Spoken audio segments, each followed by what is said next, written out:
Em filtro de filme antigo, boneca e crianças dançam. Em fundo preto, texto em letras brancas. TV Câmara apresenta.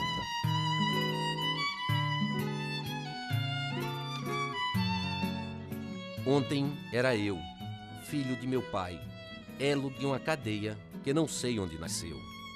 Depois era eu, pai dos meus filhos, futuro de meu passado, no lugar de meu pai.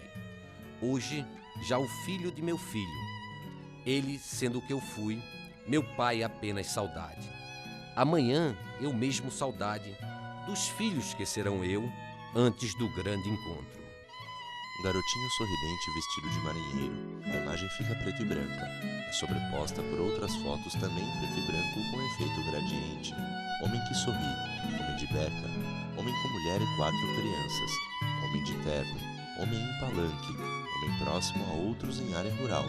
Homem cumprimenta pessoas. Homem à frente de multidão. Homem de terno em púlpito. Homem de meia idade olha para frente. Texto em letras amarelas. Marcos Freire. Sem ódio e sem medo. Foto com efeito sépia de uma casa antiga. Em 1931 nasce Marcos, filho de Branca e Luiz Freire. O menino cresce num meio intelectual privilegiado. O pai, grande mestre da matemática e da física, traz para o convívio da família cientistas e estudantes. Eu acho que foi muito importante para Marcos e para todos os filhos. Célia Freire, Irmãos. irmã. Ter sido filho de Luiz Freire. Porque essa preocupação que Marcos tinha também, social, vinha muito dessa questão de se exigir lá em casa. A mamãe achava que devia se pensar nos outros. Papai não admitia que a gente fizesse o que ele achasse errado, né? Meu pai foi muito importante na formação dele, na formação ética, vamos dizer, na formação intelectual. Foto com efeito sépia de área urbana e bondes, vistos do alto. Porção de mar e edificações ao fundo. No dia 3 de março de 1945, o estudante Demócrito de Souza Filho é assassinado por policiais diante de uma multidão que protestava contra o Estado Novo nas ruas de Recife. O jovem Marcos presencia a cena. Foi uma grande reunião que ocorreu com a presença de José nomes Carlos importantes Vasconcelos, de Pernambuco, ex-constituinte. e comandada por Gilberto Freire, primo de Marcos Freire. E o povo estava na praça ouvindo, naquela luta pela redemocratização, quando Demócrito estava junto de Gilberto Freire. E da multidão, ninguém sabe quem, vem um tiro. Dizem até que o tiro era contra Gilberto, porque Gilberto é quem estava falando, tinha começado a falar. Mas atingiu o Demócrito, que estava junto dele.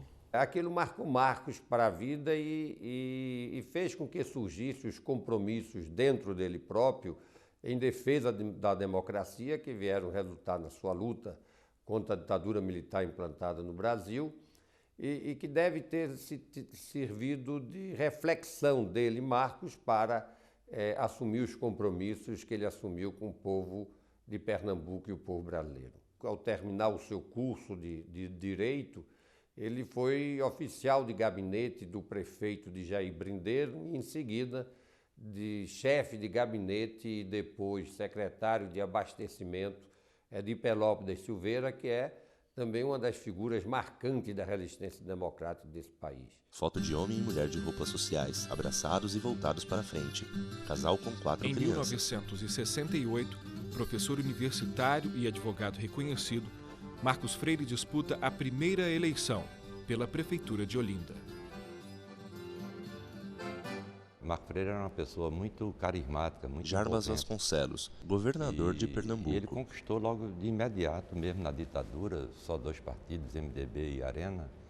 Ele conquistou desde a juventude artistas, intelectuais, pintores. Foi uma campanha muito bonita e uma campanha que chamou muita atenção até fora de Pernambuco. O Marcos enfrentou as forças do partido que dava apoio à ditadura militar E é bom lembrar que naquela época existia o Instituto da Sublegenda e a Arena foi buscar 2 ex-prefeitos muito bem votados na cidade para enfrentar, somando os votos, Marcos Freire. E Marcos Freire fez uma eleição que foi marcante, ganhou, teve mais votos do que os 2 reunidos e conseguiu levar para dentro de Olinda toda a força de esquerda de Pernambuco. Jamais nos apegamos a cargos. Nunca nos seduziram as honrarias do poder. Somos daqueles que entendem a ação política tão apenas pelo ideal de servir ao bem público. Com essa disposição é que aquecemos em disputar a Prefeitura de Olinda, para exercer o mandato em condições outras que não as atuais. Por essas únicas razões claramente expostas, na certeza de que essa é a melhor maneira de servir a Olinda e ser fiel ao seu valoroso povo, ao qual seremos eternamente gratos, apresentamos a Vossa Excelência a renúncia ao mandato de prefeito de Olinda. Texto. Prefeito renuncia um dia antes da posse em Olinda porque caçaram o ato vice. institucional e caçou o subprefeito. Então ele disse que não admitia que o subprefeito fosse caçado e também tinha um juiz que era pai desse subprefeito, já estava caçado. Então ele renunciou, não é? Deu uma repercussão tremenda. Ele defendia e foi eleito em determinado Estado de Direito. Luiz Freire, filho e ex-constituinte. Antes dele tomar posse. Então, por uma questão de honestidade com o povo que elegeu ele, pela limitação do trabalho que teria, ele não se encantou com os deslumbramentos de ser prefeito de Olinda e sim, renunciou na véspera. Inclusive, eu, puxado pela sua mão, fui à Rádio Olinda quando ele anunciou, na véspera de tomar posse, ele anunciou, e me lembro bem, porque era a poucos metros do palanque, onde já tinha gente esperando a posse dele no outro dia, e ele anunciou que, devido a todos esses fatos, ele não iria mais assumir a prefeitura. Em 1970, Marcos Freire se elege deputado federal pelo MDB. Manchete de jornal. MDB acredita que Freire será um dos mais votados. Ele ficou militando dentro do MDB em 1969. Em 1970 eu fui um dos que foram à casa dele, junto com o Dr. Ulisses Guimarães, para convidá-lo a ser candidato a deputado federal. Tinha que alguém puxar a chapa. Eu não tinha votos para ser o Fernando puxador Lira, de votos. autêntico do MDB. E o nome era Marcos Freire, realmente aquele capaz de puxar votos. E depois de muito trabalho, convencemos Marcos a ser candidato a deputado federal. Houve um esforço muito grande de toda a liderança do MDB da época. E Marcos foi candidato a deputado federal e teve uma votação consagradora naquela oportunidade. Na Câmara dos Deputados, que em 70, Roberto Freire, 72, deputado federal. ele se credenciou como um dos grandes deputados, homem da resistência, corajoso, tinha uma coragem cívica como poucos. Nessa atuação dentro da Câmara dos Deputados, a gente percebe em Marcos uma preocupação política de combate ao regime militar, mas também uma preocupação sobre as questões econômicas, defensor que era da transformação e do desenvolvimento do Nordeste e de compromissos com as causas sociais. No Congresso, o MDB promovia uma modesta oposição diante da maioria absoluta da Arena. Mas um grupo de inconformados com o silêncio imposto pelo regime começa a se organizar. Eles ficam conhecidos como os autênticos do MDB. Na campanha de 1970, o Jornal do Antônio Brasil Scartesini, mandou jornalista. o jornalista D'Alembert Jacou ao Nordeste para observar a evolução eleitoral. E na volta, o D'Alembert trouxe-nos uma informação surpreendente. Ele dizia que 3 jovens políticos desconhecidos seriam eleitos deputados federais pelo Nordeste e que seriam eleitos pelo MDB e que mudariam o rumo do partido. Os colegas ficaram incrédulos, né? Não acreditavam que isso pudesse acontecer. 3 jovens conhecidos nacionalmente iriam mudar o MDB, no momento em que o MDB Dentro do MDB falava-se em autodissolução como forma de protesto contra a perseguição da ditadura. Aldalembert insistiu, pois anotem o nome dos três. São dois de Pernambuco, Marcos Freire e Fernando Lira, e um da Bahia, Chico Pinto. Realmente não deu outra coisa. Apenas 13 eram do Grupo Autêntico no início da disputa. Então, 13, numa Câmara de 400 e tantos deputados, era muito pequena a nossa. Então, a nossa ação tinha que ser triplicada, quadriplicada. Era uma loucura. Eram 24 horas por dia. A atuação desse grupo foi muito importante porque esse grupo era para empurrar o partido, não é? Para que o partido tivesse uma posição mais clara em defesa da democracia, da liberdade, dos direitos humanos.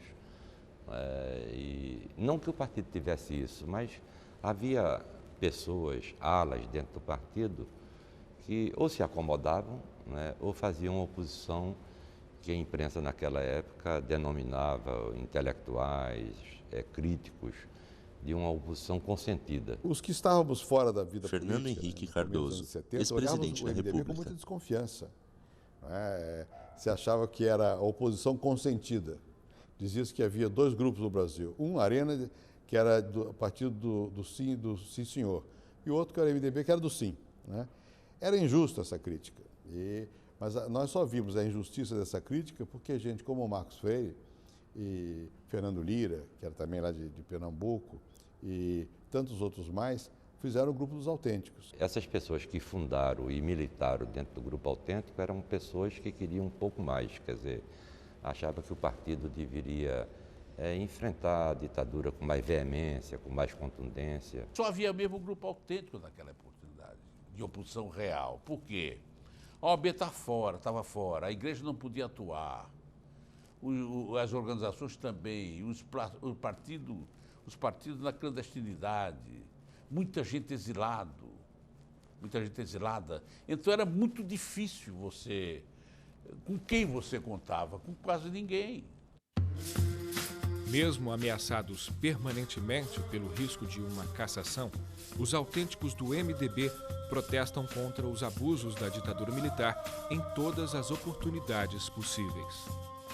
A partir dali foi que Marcos começou a surgir no cenário nacional, como vice-líder do MDB, e despontou realmente como uma das grandes lideranças da Câmara. Era Marcos sempre o encarregado, junto conosco, mas ele era o mais solicitado por Pedroso Horta para fazer as grandes denúncias contra o arbítrio, as violências, as torturas que aconteciam naquela época. Quando você denunciava isso ou nos seus estados ou com repercussão nacional, sempre havia uma ameaça constante de prisão, de ameaça de cassação. Nós convivemos naquele período todo com listas que eram ficção muitas vezes, mas muitas vezes fruto de informações de militares mais exacerbados que, via de regra, estavam pedindo a cabeça das pessoas. Querida Célia, agradeço sua carta. Senti que você procurou ser sincera. É isso que tenho procurado ser no desempenho de meu mandato. Sei dos perigos que corro. Agora mesmo, ao que parece, minha cabeça está em jogo. Mas isso já estava na possibilidade das coisas. Esta é uma fase da vida em que me quis dar por inteiro.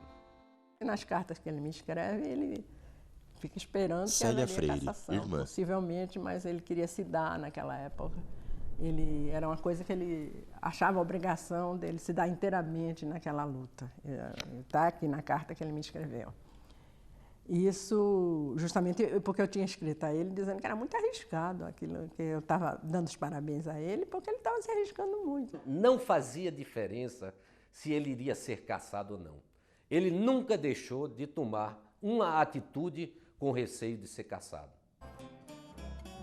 Para enfrentar o colégio eleitoral, que se mobilizava para a sucessão do presidente da República, os autênticos têm a ideia de lançar uma anticandidatura.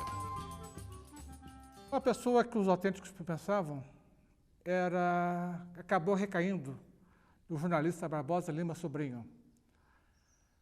Mas aí Ulisses viu que a coisa era interessante. Ulisses não gostava de remar contra a maré e viu que a proposta dos autênticos era interessante.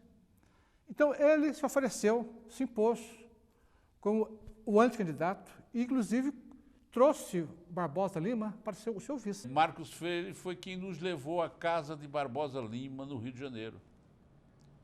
E nós conseguimos que Barbosa Lima aceitasse, o ex-governador Barbosa Lima Sobrinho aceitasse a vice-presidência. Os autênticos impuseram ao Ulisses uma condição.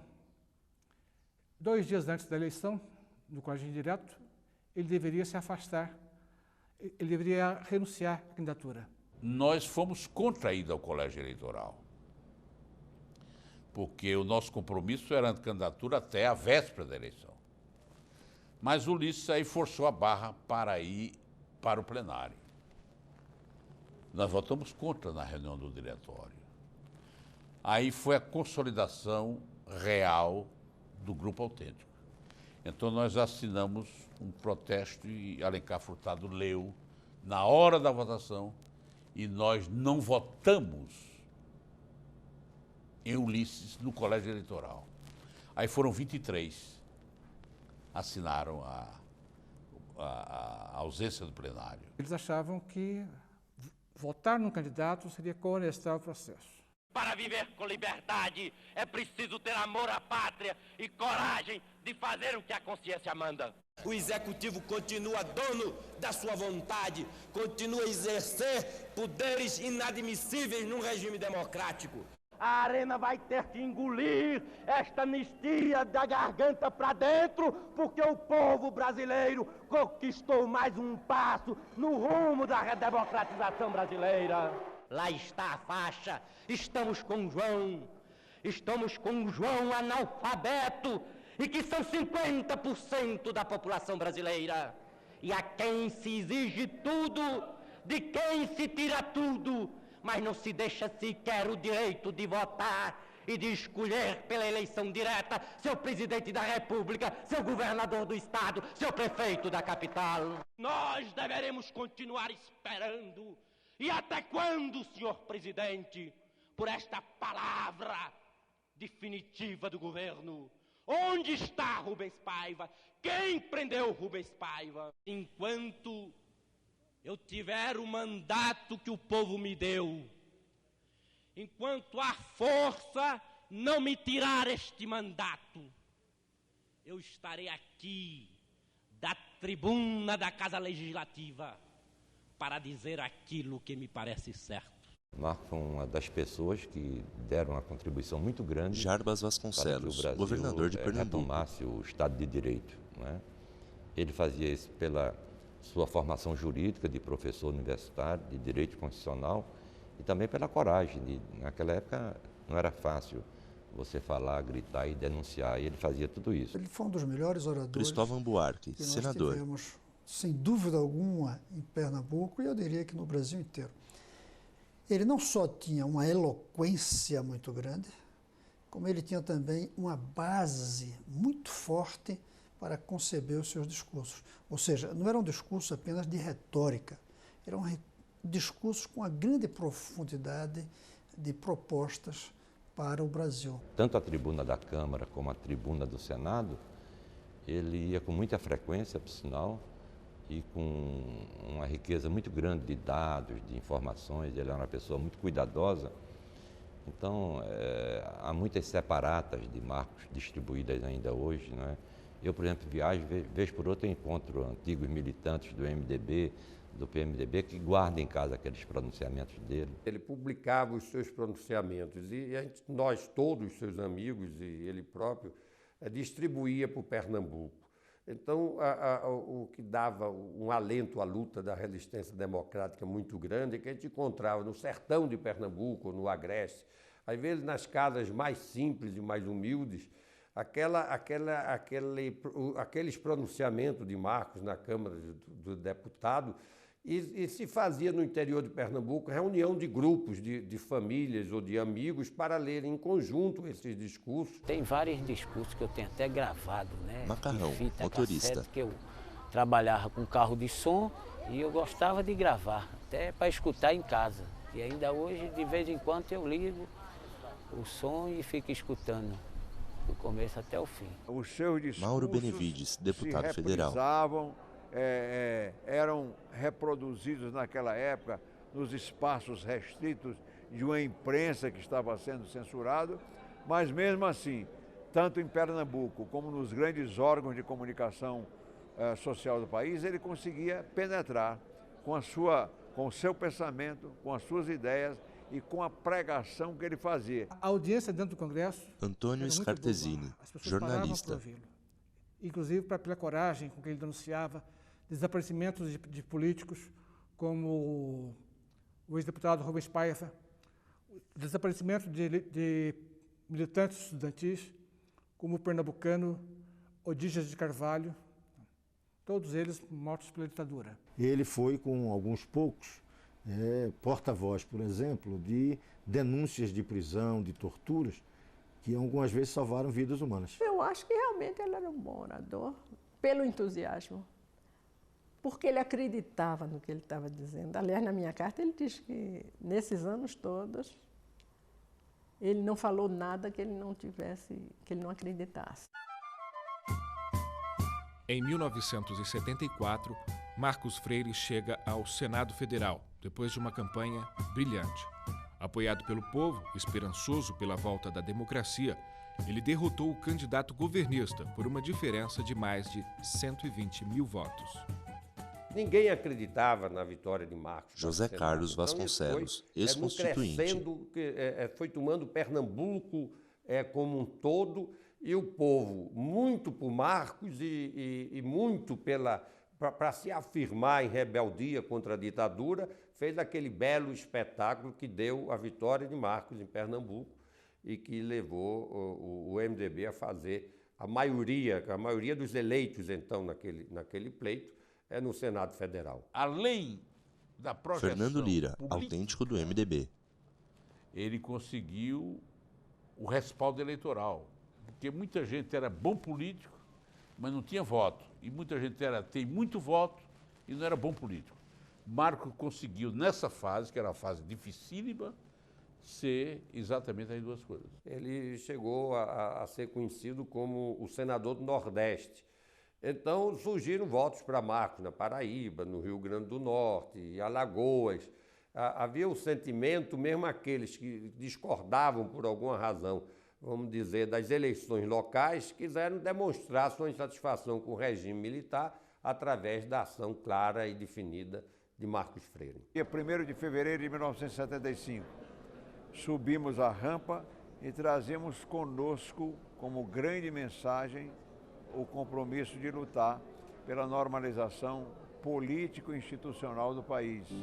Fotos antigas de Marcos Freire junto a outros homens, todos de roupas sociais. Marcos em plenária, visto de lado próximo a outros homens. O Senado sempre foi uma casa de muita tranquilidade, vamos dizer assim, um clube da super elite brasileira e que passou para o campo de batalha, passou a liderar até mais do que a Câmara dos Deputados, pela ação de Marcos, ação de Brossá, ação de Teotônio Vilela, o protesto da sociedade organizada pela via que podia mais se manifestar, que era a via aberta do Congresso, Câmara e Senado, essa luta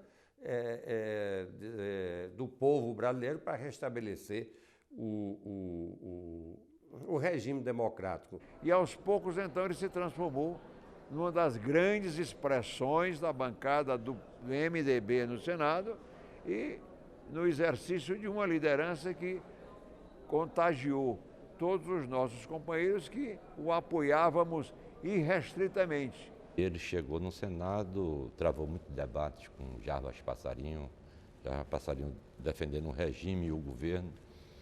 E esses debates, inclusive, prendiam a atenção da Câmara. A Câmara se deslocava quase toda para o Senado para ver esses debates.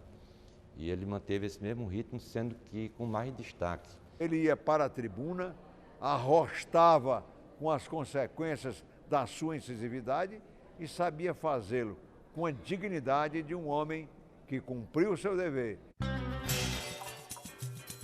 O debate sobre o Decreto-Lei 477 no Senado é notícia em todo o país. De acordo com o texto, professores, alunos e funcionários de instituições de ensino não poderiam se organizar em manifestações contra a ditadura, sob pena de demissão ou proibição de matrícula por 3 anos. Da tribuna, Marcos Freire protesta. Foi um debate em que ele abordou exatamente a questão estudantil da juventude e mostrou o efeito maléfico do Decreto 477, que pegou parte da juventude brasileira e jogou praticamente na marginalidade. Quantos jovens naquela época não fizeram a opção pela luta armada, exatamente porque foram privados daquilo que era fundamental para eles, que era o ensino, não é? E Marco fez um discurso e Passarinho tinha sido ministro da Educação. E o decreto tinha sido editado exatamente naquela época, ou se não por ele, mas ele era um defensor daquilo, ele não abria mão daquilo. E embora se portando sempre com elegância, o Jarbas Passarinho, mas era uma missão espinhosa, porque Marcos defendia a liberdade, defendia o direito, defendia as coisas que naquela época era muito difícil. Por maior desenvoltura e inteligência que as pessoas tivessem, mas era dificílimo você defender liberdade, defender isso ou aquilo, não é? Quando havia toda uma história, não é? Uma história contundente de ofensas a esses direitos. Texto: Lei da Anistia 1979. Homens de terno preenchem amplo salão e aplaudem. Faixa escrito: Anistia ampla, geral e irrestrita. Homem sai da cadeia. Pessoas se abraçam. Homem sorridente com garotinha no colo. Casal de idosos se abraça. Na anistia, ele marchou junto conosco. Roberto Freire, deputado federal. O MDB encaminhou contrário a Teotônio, quando Teotônio encaminhou o voto pela rejeição do projeto. Marco Freire encaminhou favoravelmente ao projeto de anistia. Ali, uma posição de Teotônio que queria tudo, e naquele momento conseguiríamos quase tudo. E era importante que fizéssemos, até porque, dito e feito, daquela anistia resultou de imediata a soltura de todos os presos, com a diminuição de penas, e depois na Constituinte, a anistia ampla, geral e restrita. Aí conseguimos.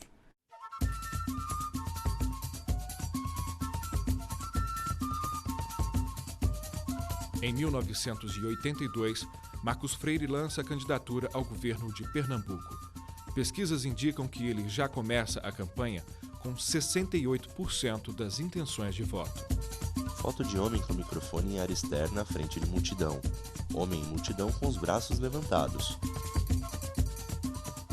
Vamos juntos governar, deixa o ódio para quem tem. Passarinho, fotógrafo. A tristeza está caduca e a liberdade faz a flor. O povo de Pernambuco terá seu governador. Viva Marco, viva a massa, viva eu, viva você, e viva o Freire, viva a Freire, viva o PMDB. Essa era o hino da campanha, né? Numa reunião do Jesus Zapata, ex-assessor. Muitos defensores falaram: senador, o senhor tem que prometer, você está muito teórico, tem que prometer emprego, comida. Ele calou. Depois, a sós com ele, me comentou: pois se é para prometer coisas que eu sei que não vou cumprir, prefiro não ganhar. Pode ser uma frase, mas que para mim revelou a honestidade radical de um político. O programa de governo que ele tinha para Pernambuco, que era um dos melhores possível, no município do Sertão, no Agreste, em todo lugar que você chegava, o povo estava de braços abertos esperando Marcos Freire. Eu posso citar aqui como a cidade de Custódia, que é no sertão de Pernambuco, que o comício estava marcado para as 8 horas da manhã. Quando a gente pôde chegar na cidade, era quase 1h da tarde. E estava o povo lá na praça esperando o Marco. Tinha gente por cima dos muros, nos pés de árvore. Tiraram o Marco Freire dentro do carro, nos braços, levaram até o palanque. Na época, Pernambuco tinha 166 municípios. Nós fomos em todos eles. Para evitar outra grande derrota nas urnas, o governo militar lança mão de artifícios. A sublegenda, a coincidência das eleições nos 3 níveis, a proibição da coligação e a vinculação de votos. Mesmo sendo o favorito, Marcos Freire perde a eleição. Lembro dele sentado numa rede. Cristóvão Buarque, senador. No mesmo dia ou no dia seguinte, muito abatido, triste. Não acho que era por ele. Triste porque perdi a chance de Pernambuco dar um salto que tinha sido interrompido com a cassação de Miguel Arraes em 64. Ou seja, 20 anos depois, era hora da gente retomar um projeto novo. E acho que Pernambuco estaria numa situação bem melhor se ele tivesse sido eleito. Meus amigos, meus irmãos, Texto. minhas irmãs, Campanha pelas diretas já 1984. Nós queremos eleições diretas, nós queremos constituintes, nós queremos romper com o FMI, nós queremos reformular a política econômica financeira deste governo, nós queremos um regime que dê trabalho para todo mundo, terra para o agricultor, casa, educação e saúde. Por isso nós queremos mudar este país e por isso estamos em praça pública. Meus companheiros, muito obrigado pela atenção. Esta é a voz de alguém que acredita neste futuro. Nessa ocasião, Marcos Freire não era mais parlamentar. Ele tinha disputado o governo de Pernambuco e estava, então, sem mandato. Mas se incorporou de imediato a todo o movimento que ocorreu sob o comando. Ele participou da primeira reunião no plenário Neureu Ramos da Câmara dos Deputados, quando governadores do PMDB se reuniram sob a presidência de Ulisses Guimarães, e onde foi feito o primeiro calendário dos grandes comícios pelas eleições diretas. Marcos Freire e eu Mauro participamos daquela Benevides, grande deputado reunião federal. do Vale de Anhangabaú, com 1 milhão de pessoas, talvez seja, em termos de mobilização popular, o grande acontecimento que deflagrou a conscientização do povo brasileiro para a reconquista do voto direto. Na época eu era deputado estadual Luiz e Freire, filho e acompanhei ex-constituinte. ele em quase todos os comícios na região Nordeste, onde viajava Ulisses, Jarbas, ele, Lula, Brizola.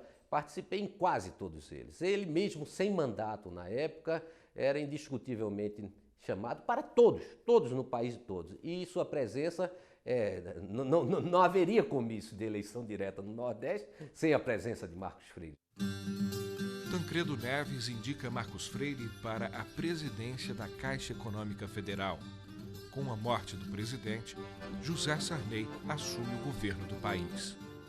O Tancredo indicou pela expressão política do Marcos Freire. José Sarney, presidente Caixa, do Senado. Um grande órgão, ele era muito ligado ao Nordeste, então o objetivo de Tancredo era que o Ministério da Fazenda, já que estava com homens do Sul, a Caixa Econômica pudesse estar com homem do Nordeste. E por isso ele colocou o Marcos Freire, que era a grande expressão daquela região. Era um desafio enorme, porque de fato para uma pessoa da oposição, uma volta para políticas sociais, de repente gerenciar uma instituição financeira. Ele fez uma verdadeira revolução na Caixa Econômica, ele fez um trabalho admirável na Caixa. E era até uma surpresa de que um político tivesse o desempenho que o Marcos Freire teve na Caixa. E não foi fácil. Essas coisas, ele foi obrigado a fechar inúmeras agências, da Caixa Econômica Federal em todo o país.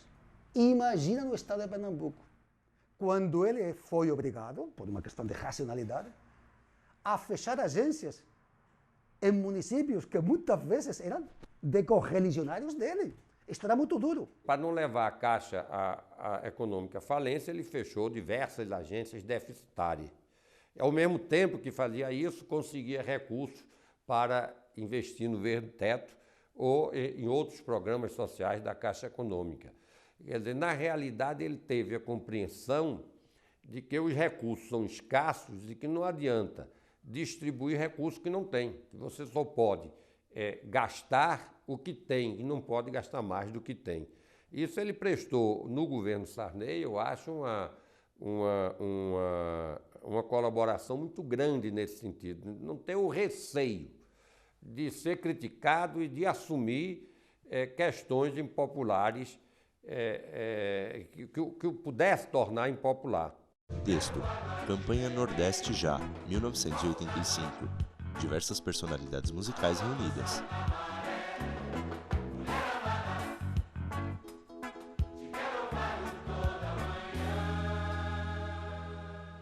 Ele apareceu lá timidamente porque tinha 100 e tantos artistas e era uma loucura. Fagner, né? cantor.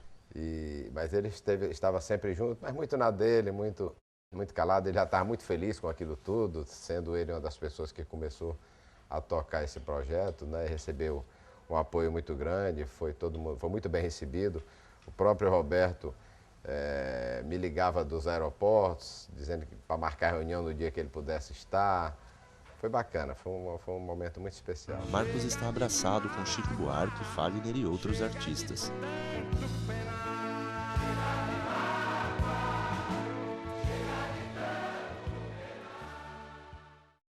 Declaro promulgada. Texto: Promulgação da Constituição 1988. Da democracia, da justiça social do Brasil. Que Deus nos ajude que isto se cumpra.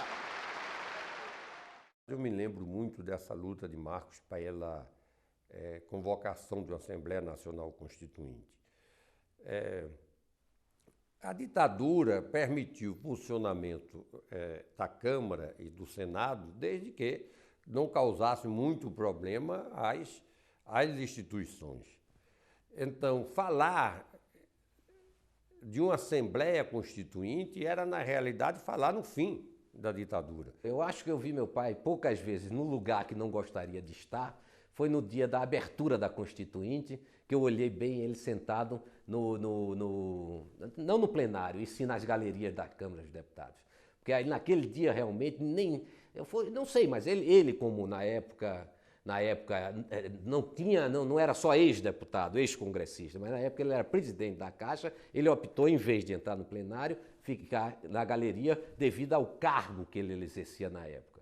Então eu acho que foi uma das únicas vezes que eu senti algum sentimento dele gostaria de estar lá embaixo e não lá em cima. Em junho de 87, Marcos Freire é indicado para comandar o Ministério da Reforma Agrária. Em apenas 3 meses, o ministro consegue o assentamento de mais de 13.500 famílias de trabalhadores rurais. Marcos em um púlpito. Que a reforma e desenvolvimento agrário que nós precisamos é e deve ser um processo. Neste pouco tempo que teve, digamos, ele Jesus Zapata, ex-assessor. Conseguiu dar, pela sua figura, né, pelo que se identificava, um status novo ao Ministério. O Ministério da Reforma Agrária, de alguma maneira, era um ministério, digamos, quase que imaginado, não desejado. Com Marcos, ele recobrou um novo status. Ele começou José Gregori, ex-assessor. Viajar no sentido de frequentar os assentamentos e os locais onde havia conflito. E ele foi se tornando uma presença, quer dizer, a reforma agrária, do ponto de vista do governo, começou a ter uma forma, uma figura para corporificar. Eu o convidei para ser ministro da Reforma Agrária e ele também ali, ele foi um grande inovador, começou a fazer várias modificações na legislação que impediam a reforma agrária, como a limitação de terras para desapropriar, e, enfim, que possibilitava que as pequenas propriedades não ficassem sujeitas à desapropriação, porque havia um medo muito grande dos pequenos proprietários, e foi ele quem justamente deu essa direção racional à reforma agrária, com muita coragem, com muita determinação. A primeira coisa que ele fez foi estabelecer princípios. Não sou ministro da invasão. Depois, não quero tomar terra de ninguém. Estabeleceu os módulos em cada região. Um módulo maior na Amazônia, um menor no Rio Grande do Sul, o outro médio no Centro-Oeste, enfim. Não quero aqui ser nenhum algoz de fazendeiro, não quero ser nada disso. Tá entendendo? E vamos estabelecer. E começou a fazer e agilizar os processos, a parte judicial, a parte legal, que era uma coisa que sempre ele se preocupou muito, com mais agilidade do que os outros. Ele e a equipe que estava lá, eles moralizaram que naquela época a reforma agrária sempre no Brasil foi uma coisa até aquela época, muito complicada, porque havia os títulos da dívida agrária, negociação desses títulos, desapropriações que eram mais ou menos fabricadas, né? O proprietário tinha interesse da desapropriação. E havia toda uma trajetória discutível. E o Marcos Freire enfrentou isso com clareza. Conseguiu que não se invadissem propriedades produtivas, porque era prejudicar a produção, e nos assentamentos, criar assentamentos que fossem sustentáveis do ponto de vista econômico também. Não adiantava dar terra sem condições, porque no final acabariam pobres imigrantes para os grandes centros urbanos. A solução de reforma agrária individual não é solução para o problema agrário desse país. Ou se cria grandes cooperativas, que era a ideia que não chegou sequer a ser posta, grandes cooperativas disso. Enfim, o tratorista vai cuidar do trator, o outro vai precisar da escola, vai precisar disso. Enfim, grandes cooperativas agrárias. Eu acho que era um caminho novo que ele estava começando e que iria realmente mudar a história e os princípios da reforma agrária.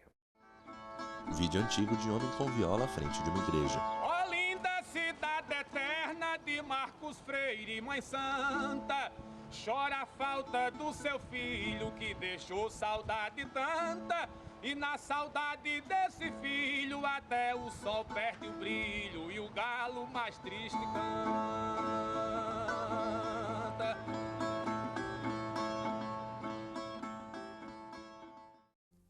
Marcos desce de aeronave e cumprimenta o homem.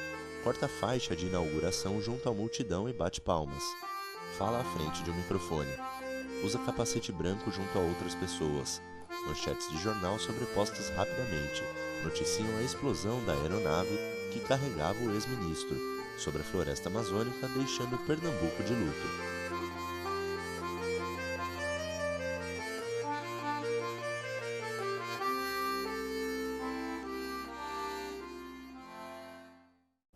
Era uma terça-feira. Geraldo Sobreira, jornalista. Dia 8 de setembro de 1987.